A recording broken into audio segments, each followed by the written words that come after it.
नमस्कार, कैसे? नमस्कार, मैं हूँ राकेश, आप लोगों के सामने स्वागत करता हूँ।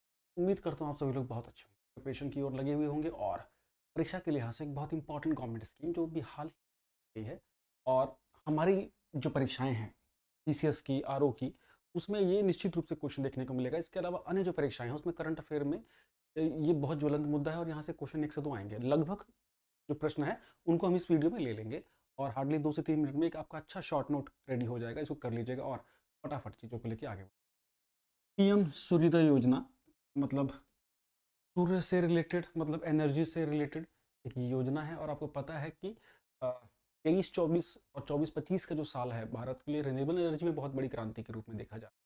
भारत जो हरित ऊर्जा है और खासतौर से सौर ऊर्जा है, उसने पूरी तरह से अर्थ से जो आर्थिक जगत है हमारे देश का, उसमें पूरी हलचल मचाई हुई है। अगर आप देखेंगे स्टॉक मार्केट्स में भी तो जो शेयर सोलर एनर्जी से रिलेटेड है या रिन्यूएबल एनर्जी से रिलेटेड है, वो अपने ऑल टाइम हाई पे चल रहे हैं। ये क्या कुछ चीज़ें हैं ये? पीएम सूर्योदय योजना 22 जनवरी को अ, इसकी घोषणा की गई थी, उसी दिन जिस दिन राम मंदिर की प्राण प्रतिष्ठा हुई थी, है ना? उस दिन ये घोषणा की गई और उस दिन से लगातार ये न्यूज़ बनी हुई है और क्वेश्चन अब यहाँ से आने शुरू हो गए। ये बेसिकली किससे रिलेटेड है? इसके अंतर्गत जो रूफटॉप सोलर एनर्जी या पावर आप बोल सकते हैं, उसको प्रोड्यूस करना है, उसके लिए ये लक्ष्य रखा गया है।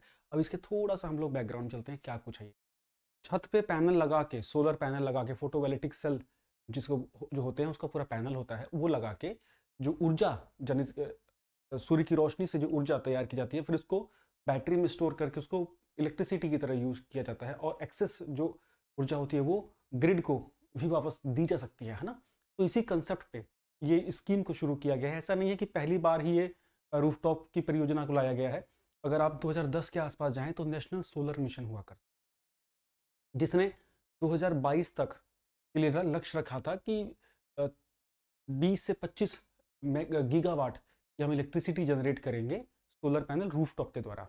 लेकिन वो उसमें हम लोग अभी पूरी तरह सफल नहीं हो पाए। तो अगर 2014 में अगर हम चले तो 2014 में रूफटॉप सोलर को पावर जनरेशन को लेके टारगेट सेट किया गया था, क्या कि 2022 तक हम 40 गीगावाट, ना वाट जो होता है बेसिकली ऊर्जा पावर का मात्रक होता है ना, एक सेकंड में कितनी जूल ऊर्जा खत्म हो रही है तो उसका ये मात्रक है पावर का। और 40 गीगावाट है ना, मतलब 40,000 मेगावाट इलेक्ट्रिसिटी जनरेट की जाएगी, किससे?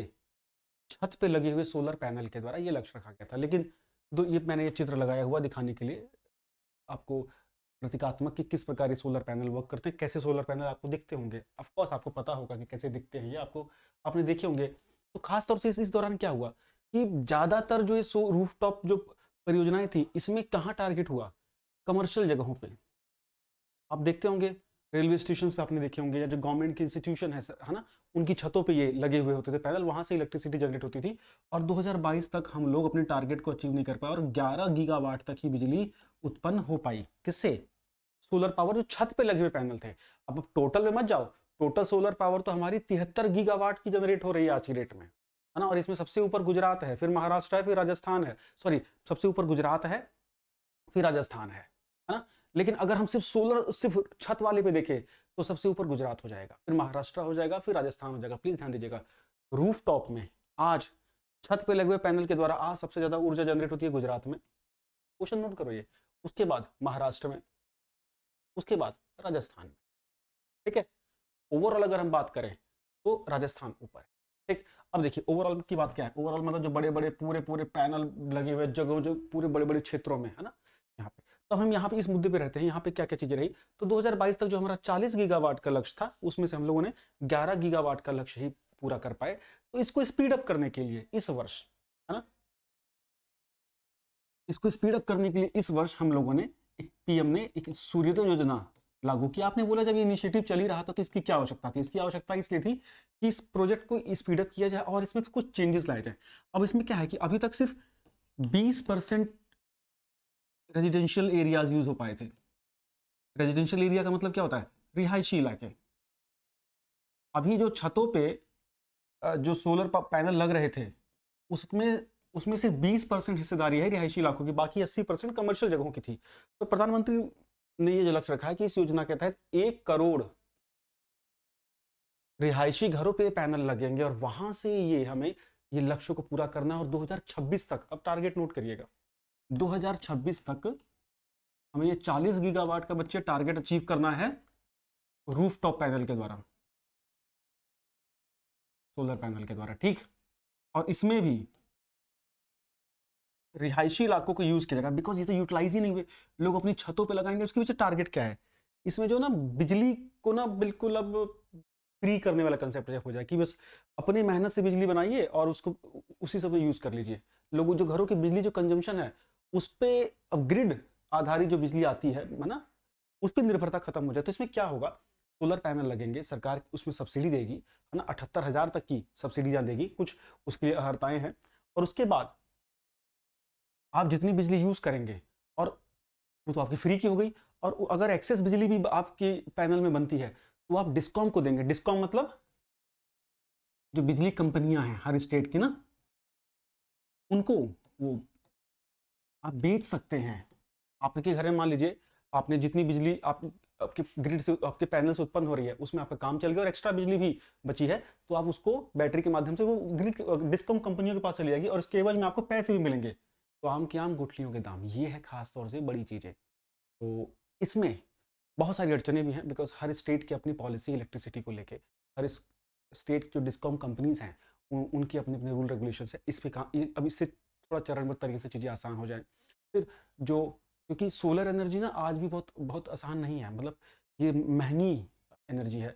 आज भी जो फोटोवोल्टिक सेल होते हैं, जो सोलर पैनल होते हैं, उसमें लगने वाले जो उपकरण होते हैं, सेमी कंडक्टर्स होते हैं, वो महंगे पड़ते हैं। आज भी 5 से 6 रुपये पर यूनिट का खर्चा है इसकी मैन्युफैक्चरिंग में।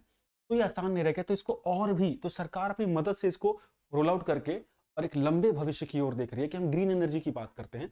और 2030 तक, देखिए एक बड़ा इंपॉर्टेंट टारगेट है, 2030 तक हमने बहुत एम्बिशियस 500 गीगावाट का बच्चे टारगेट रखा है इलेक्ट्रिसिटी जनरेशन में, ठीक। और हम तेजी से उस तरह काम भी कर रहे हैं, बिकॉज अब तक 75 गीगावाट के आसपास हम लोग हो चुके हैं ना ओवरऑल सोलर एनर्जी से। तो ये हम शायद अचीव भी कर ले। तो इसमें ये बहुत माइलस्टोन होगा।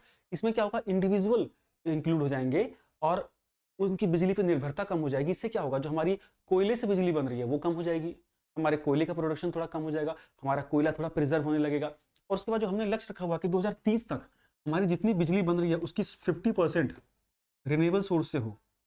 रिन्यूएबल मतलब हरित हो, है ना, फॉसिल फ्यूल या नॉन फॉसिल फ्यूल से हो।